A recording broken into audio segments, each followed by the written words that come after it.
ইলেকশনে ব্যবহৃত কিউ স্লিপের ব্যাপারটা একটু বলি। আমরা জানি যে ইলেকশনের যেটা টাইম, যেখানে যে সময় গিয়ে ইলেকশন শেষ হয়, মানে এবার সে টাইমটি 6টা করা হয়েছে।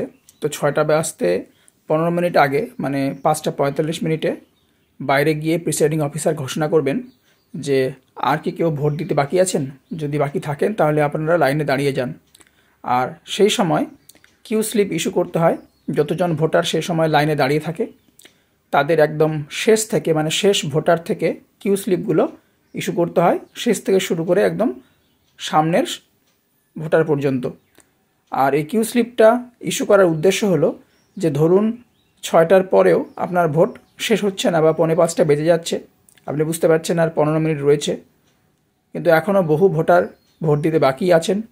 তাহলে এখন আপনি যদি কিউ স্লিপ ইস্যু না করেন, অনেকে এমনটাও করে যে কিউ স্লিপ ইস্যু করে না। তারা ভাবেন যে কতই বা ভোটার হবে, যতক্ষণ হবে মোটামুটি করে নেওয়া যাবে। কিন্তু নির্বাচন commission, election commission of India যখন এই কিউ স্লিপ এর বিষয়টা এখানে রেখেছেন, ওনারা নিশ্চয়ই চিন্তাভাবনা করে রেখেছেন। ব্যাপারটা হলো যে আমরা যদি কিউ স্লিপ ইস্যু না করি তাহলে যতক্ষণ পর্যন্ত ভোটাররা আসতে থাকবেন ততক্ষণ পর্যন্ত আমাদের ভোটটা নিতে হবে। সেক্ষেত্রে হয়তো পোলিং এজেন্টরা বলবে আমার 2-4 জন লোক বাকি আছে, তারা আসবে। আরেকজন এজেন্ট বলবে যে আমার 1জন লোক বাকি আছে, তিনি আসবেন। ওনারা বলবেন কিছু লোক রাস্তায় আছেন। এর ফলে আপনি কতক্ষণ ধরে ভোটটা নেবেন, এটা একটা মহা সমস্যার বিষয় হয়ে দাঁড়ায়। সেজন্যই ইলেকশন কমিশন অফ ইন্ডিয়া থেকে অর্ডার রয়েছে যে ভোট শেষের 15 মিনিট আগে, 15 minutes prior to the time of close of vote or poll, আপনাকে মক পোল স্লিপ দেওয়ার কথা ঘোষণা করতে হবে। এবং মক পোল স্লিপ না, কিউ স্লিপ সেটা আপনাদেরকে ইস্যু করতে হবে। আবারও বলছি, কিউ স্লিপ সেটা আপনাদের ইস্যু করতে হবে। এবারে লোকসভা বা বিধানসভা ভোটের ক্ষেত্রে আমরা জানি যে যেহেতু মেশিন ভোট এবং একটি মাত্র ভোট, তাই অতটা সময় লাগে না। মোটামুটি 4:30, 3:30, 4:30, 4টা এর মধ্যেই আমরা বুঝতে পারি যে ভোট মোটামুটি শেষ হয়ে আসে। কিন্তু কিছু কিছু ক্ষেত্রে আমাদের এই কিউ স্লিপ ইস্যু করাটা অপরিহার্য হয়ে যায় বা অপরিহার্য হয়ে যেতে পারে। সেই বিশেষ ক্ষেত্রগুলো এখানে বলছি। ধরুন আপনার যে পোলিং স্টেশনে পড়েছে সেখানে 1300-1400 ভোটার রয়েছে। হ্যাঁ, এখনও এরকম বহু পোলিং স্টেশন রয়েছে যেখানে 1300-1400 পর্যন্ত ভোটার আছে। সব জায়গায় কিন্তু এই পোলিং স্টেশনগুলো ভেঙে বা বাইফার্কেটেড হয়ে অক্সিলারি বুথ হয়নি।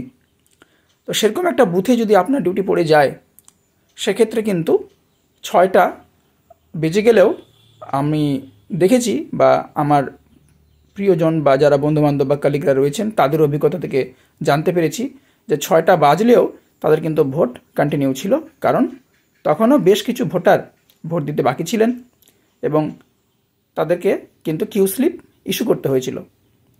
এবারে কিউ স্লিপটা ইস্যু করতে গিয়ে যে সমস্যাটার তারা সম্মুখীন হলেন সেটা হলো, আমরা জানি যে বিভিন্ন যে বুকলেটগুলো আমাদের ডিসিআরসি থেকে দেওয়া হয়, সেখানে 100টার মতো কিউ স্লিপ দেওয়া হয়, ছাপানো কিউ স্লিপ দেওয়া হয়।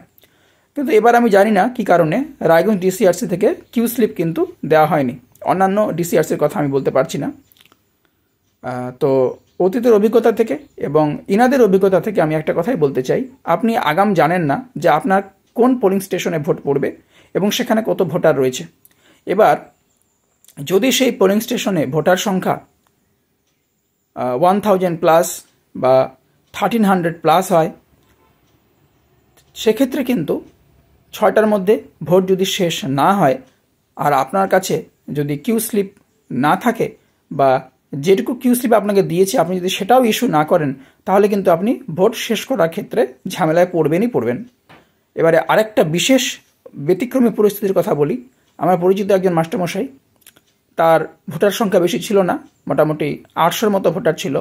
কিন্তু এবার ইলেকশনের এটা ঘটনা, ভোট নেওয়ার সময় তার ইভিএম মেশিনটি, মানে ইলেকট্রনিক ভোটিং মেশিন, তার কন্ট্রোল ইউনিটটি পরপর 3বার বিগড়ে যায়। মেশিনটি 3বার এর মতো ডিস্টার্ব দিচ্ছিল, একবার ব্যালট ইউনিট, কখনো কন্ট্রোল ইউনিট। এর ফলে এত কম সংখ্যক ভোটার হওয়া সত্ত্বেও তাকে 3 বার প্রায় ঘন্টা 3 মতো ভোট প্রক্রিয়া তাকে বন্ধ রাখতে হয়েছিল। কারণ তিনি সেক্টর অফিসারকে কল করেন, সেক্টর অফিসার সেখান থেকে আসেন, টেকনিশিয়ান আসে, তারা এসে ব্যবস্থা নেন। যদিও সেই প্রবলেমটা সলভ হয়ে গেছিল, কিন্তু 800 বা 700 সংখ্যক ভোটার হওয়া সত্ত্বেও প্রায় ঘন্টা 3 মতো ওনার পোল কিন্তু অ্যাডজান্ট হয়েছিল, থেমেছিল, হেল্ড আপ হয়েছিল। এর ফলে তিনি 6টার মধ্যে ভোট শেষ করতে পারেননি, তাকে কিউ স্লিপ ইস্যু করতে হয়েছিল।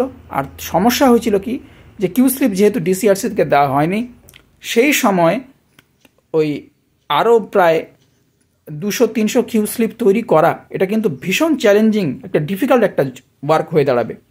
সময় শেষ হয়ে আসছে, আপনাকে তড়িঘড়ি কিউ স্লিপ রেডি করতে হবে, যে কিউ স্লিপ আপনি পাননি। তাহলে এই জন্যই আমি আজকে ভিডিওটা করছি, যে ডিসিআরসি থেকে আপনারা কিউ স্লিপ পাবেন কি না জানি না, আমি কোন কোন জেলায় এখনও ট্রেনিং চলছে বা চলবে বা হবে।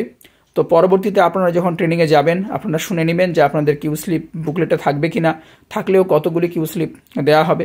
দেওয়া থাকলে ঠিক আছে, কিন্তু আমি যেটা ব্যক্তিগত অভিজ্ঞতা থেকে বলবো সেটা হলো, আপনি কিউ স্লিপ পেলেও ভালো ডিসিআরসি থেকে, না পেলেও ভালো, আপনি বাড়ি থেকে ওই বাজারের ফর্দের মতো কাগজ, সাদা কাগজে স্কেল বসিয়ে লম্বা করে কেটে রিলের মতো বেশ কিছু নিয়ে যাবেন, এবং আগের রাতেই আপনি ওগুলোতে ডিস্টিংগুইশিং মার্কটা দিয়ে রাখবেন আর ইনিশিয়াল সইটি করে রাখবেন, যেন যদি আপনাকে ডিসিআরসি থেকে কিউ স্লিপ দেওয়া হয় তাহলে আপনি প্রথমে সেগুলো ইস্যু করবেন, যদি সেগুলো শেষ হয়ে যায় তখন আপনি আপনার তৈরি করা কিউ স্লিপগুলো ইস্যু করবেন।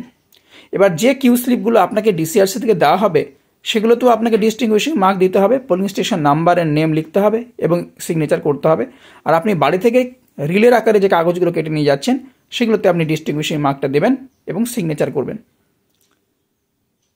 এবার যদি সেখানে আপনি দেখেন যে ডিসিআরসি থেকে কিউ স্লিপ দেওয়া হয়নি, তাহলে আপনি আপনার কিউ স্লিপগুলো ইস্যু করবেন। তাহলে বাড়ি থেকে বেশ কিছু কিউ স্লিপ কাগজের রিলের মতো তৈরি করে নিয়ে যাবেন, আগের রাতে সেগুলোতে ডিস্টিংগুইশিং মার্ক দিয়ে সিল দিয়ে রেডি করে রাখবেন এবং সিরিয়াল নাম্বার বসিয়ে দেবেন। এটা কিন্তু মানে খুব সমস্যা হয়ে দাঁড়ায় যদি আগে থেকে বা অগ্রিম আপনার কিউ স্লিপ তৈরি করা না থাকে।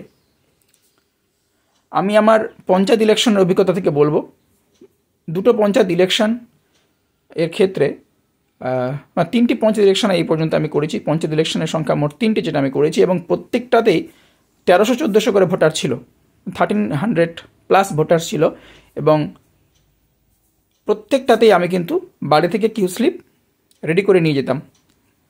এর ফলে 4:45 বাজলেই আমি কিউ স্লিপ ইস্যু করে দিতাম, অবশ্যই সেখানকার যারা পোলিং পার্সোনাল রয়েছেন তাদের সহযোগিতা নিয়ে। এর ফলে এমনকি গত পঞ্চায়েতও তাই হয়েছে যে আমাদের ভোট মোটামুটি ওই 6টা সাড়ে 6টার মধ্যে শেষ হয়ে গেছিলো, 1300+ ভোটার ছিল তবুও। এবং যখন আমরা ডিসিআরসিতে গিয়ে জমা দিচ্ছি তখন দেখছি যে আমাদের কাউন্টারে আমরাই প্রথম জমা দেওয়ার ক্ষেত্রে। এটা হয়েছিল একমাত্রই কারণ আমি কিউ স্লিপগুলো বাড়ি থেকে তৈরি করে নিয়ে গেছিলাম, ডিসিআরসির অপেক্ষায় থাকিনি। ডিসিআরসি থেকে সে বছর 100টার মতো কিউ স্লিপ দেওয়া হয়েছিল, লাইনে প্রায় 350-400 লোক দাঁড়িয়েছিল। তো আমি আগাম যদি কিউ স্লিপগুলো তৈরি করে না নিয়ে যেতাম তাহলে কিন্তু মহা সমস্যায় পড়তাম, ভোর রাত পর্যন্ত, মাঝরাত পর্যন্ত আমাকে ভোট নিতে হতো। তো লোকসভা ইলেকশনে যদিও 1টি করে ভোট, সময় কম লাগে, কিন্তু ওই যে বললাম 2টি ব্যতিক্রম ক্ষেত্র, যে যদি মেশিন বিগড়ে যায় বা ভোটার সংখ্যা বেশি হয় আর পর্যাপ্ত কিউ স্লিপ যদি না পান আর একেবারেই যদি না পান, সেজন্য অগ্রিম কিছু কিউ স্লিপ আপনারা তৈরি করে নিয়ে যাবেন। তো এই ভিডিওতে আমি কিউ স্লিপ কী করে ইস্যু করবেন, কিউ স্লিপ কেন ইস্যু করা দরকার আর অগ্রিম কী ব্যবস্থা নেওয়া যায় সেটা আলোচনা করলাম। বাকিদের সঙ্গে ভিডিওটি শেয়ার করুন এবং অন্যান্য ভিডিওর জন্য চ্যানেলটিকে ফলো করুন। ধন্যবাদ।